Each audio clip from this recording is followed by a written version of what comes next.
Hello అందరికండి, నేను మీ శ్వేత. ఈ channel వచ్చేసి శ్వేత నరేష్ క్రియేషన్స్. ప్లీజ్ సబ్స్క్రైబ్ చేసుకోండి. ఈరోజైతే నేను మిర్చి కర్రీ ప్రిపేర్ చేయబోతున్నాను అనమాట. అంటే మనకి వంకాయ కర్రీలో ఎలా యూజ్ చేస్తామో అవే ఇంగ్రీడియంట్స్ అనుకోండి, బట్ ఏంటంటే చాలా టేస్ట్ వచ్చేసింది. సో మీరు కూడా ట్రై చేయండి. అందుకే ఈ రెసిపీ అనేది నేను పోస్ట్ చేస్తున్నాను. బగారా రైస్ వండుకొని చక్కగా మనం మిర్చి కర్రీ వేసుకొని తింటే సూపర్గా ఉంటుంది. మీరు కూడా ట్రై చేయండి. ముందుగా అయితే నేను ఇలా మిర్చి చేసుకోవడానికి బజ్జీ చేసుకుంటాం కదా, మిర్చి బజ్జీ. ఆ మిరపకాయలు అయితే తీసుకొని ఇలా శుభ్రంగా కడిగి పక్కన పెట్టేసుకొని, తర్వాత కొద్దిగా చింతపండు ఇలా ఒక చిన్న బౌల్లో తీసుకొని అది కూడా కొంచెం కడిగి పెట్టేసుకొని దాన్ని నానబెట్టేసుకొని పక్కన ఉంచేసుకోవాలి. నెక్స్ట్ వచ్చి ఒక ప్లేట్ తీసుకొని మనం ఏవైతే కడిగి పెట్టుకున్న ఈ మిర్చి ఉంటాయి కదా, వీటిని నీట్గా ఇలా కట్ చేసి అందులోని గింజలన్నీ మనం తీసేసుకోవాలన్నమాట. సో అలా అయితే మనకి అవి మధ్య మధ్యలో తగలకుండా మంచిగా ఉంటుందన్నమాట. సో తర్వాత ఇంకా ఒక ఆనియన్ తీసుకొని దీనికి సరిపోయేంత ఆనియన్ అయితే మనము తీసుకొని ఇలా కట్ చేసుకోవాలన్నమాట. ఎందుకంటే ముందుగా వేయించుకోవాలి ఈ ఆనియన్ని.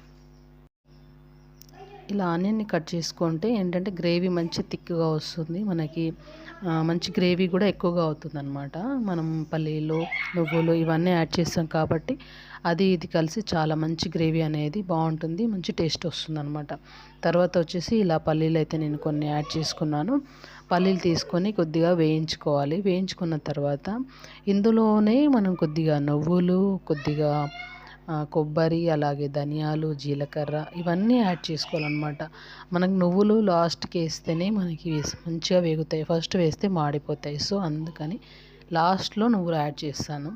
ముందుగా అయితే పల్లీలు కొద్దిగా వేయించుకొని అందులో కొద్దిగా ఒక స్పూన్ అంతా ధనియాలు వేసేసుకొని, తర్వాత కొన్ని కొబ్బరి ముక్కలు వేసుకొని, తర్వాత నువ్వులు యాడ్ చేసుకున్నాను. ఇంకా అవి మాడిపోకుండా నీట్గా వేగిపోతాయి. నెక్స్ట్ కొద్దిగా జీలకర్ర యాడ్ చేశాను అనమాట. ఇవన్నీ యాడ్ చేసుకొని మంచి వాసన వచ్చేంత వరకు వేయించుకొని ఇంకా వాటిని పక్కన పెట్టేసుకోవాలి. తర్వాత ఇంకో బౌల్ తీసుకొని అందులో మనం ముందుగా కట్ చేసి పెట్టుకున్న ఆనియన్స్ ఉన్నాయి కదా, పచ్చిమిర్చి ఆనియన్స్, ఇవి వేయించుకోవాలన్నమాట. మంచి దోరగా వేగితే మంచి టేస్ట్ అనేది వస్తుంది. అలాగే వెల్లుల్లి, కొద్దిగా అల్లం ముక్క కూడా ఇందులో వేసుకోవాలి, మంచి టేస్ట్ అనేది వస్తుంది. ఇలా మనము వేయించి పెట్టుకున్న పల్లీలు ఇవి ఉన్నాయి కదా, ఇవన్నీ పొడి చేసుకోవాలన్నమాట. పొడి చేసుకొని తర్వాత ముందుగా ఆనియన్స్ మనము వేయించి పెట్టుకున్నాం కదా, అది కూడా ఇందులో వేసేసి మంచి పేస్ట్ అనేది చేసుకోవాలి. తర్వాత మనం ముందు కట్ చేసి పెట్టుకున్న మిర్చి ముక్కలు ఉన్నాయి కదా, వాటిని ఇలా మంచి కలర్ వచ్చే వరకు వేయించుకోవాలన్నమాట. చాలా బాగుంటాయి. ఇలా వేయించుకొని పక్కన పెట్టేసుకోవాలి. తర్వాత మనము అదే ప్యాన్లో కొద్దిగా నూనె యాడ్ చేసుకొని అందులోనే కొద్దిగా జీలకర్ర యాడ్ చేసుకోవాలి. జీలకర్ర అండ్ ఒక బగారాకు కూడా యాడ్ చేసుకుంటే చాలా బాగుంటుంది టేస్ట్ వచ్చి.